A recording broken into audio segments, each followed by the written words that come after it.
Hi guys, today I thought I'd make a very quick video about my car.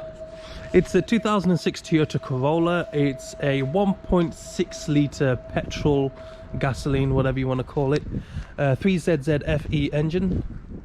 It's the later one with the revised piston rings because I knew the earlier ones had problems burning oil. And as you can see, it's in very good condition. It's got 151,000 kilometers. It's got an automatic gearbox. It's got cruise control, thank God. It's got climate control, air conditioning, or whatever they call it. And thus far, I'm very pleased with it. I mean, this car may look like a small, cheap hatchback. However, what we don't appreciate about this particular exact car is the amount of the amount of quality and durability that is built into it. The entire streets of Bangkok, once upon a time, probably 7-8 years ago, used to run on this exact car. The only difference is they used to make they used to call it an Altis. They had a saloon. In fact, they actually call it a Corolla limo. It's a saloon car, but with the same engine, different gearbox. It's a manual gearbox, but exactly the same, basically, for all other respects.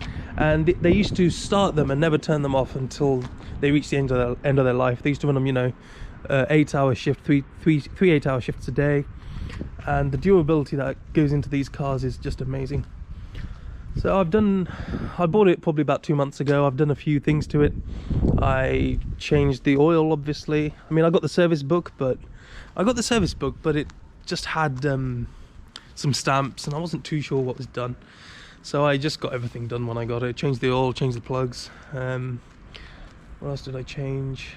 I changed oil, changed the coolant. You know, that's about it really. I changed the engine mounts as well.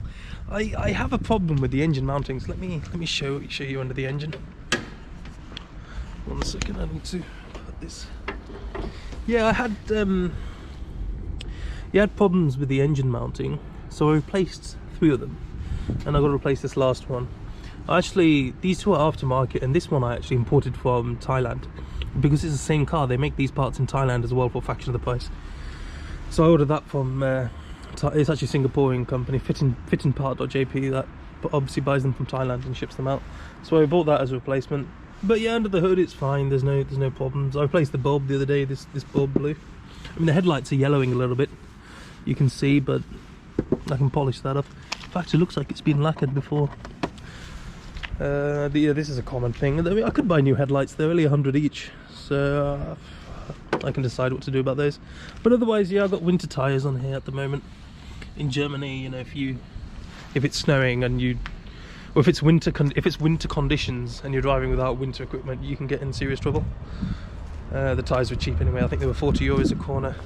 I actually bought the wheels off the German Gumtree. It's called eBay Kleinanzeigen, and yeah, they were like, I think I paid 80 euros for the lot, which is a good deal.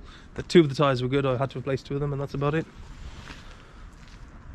Let me show you the interior of the car. The interior is absolutely clean, you can see.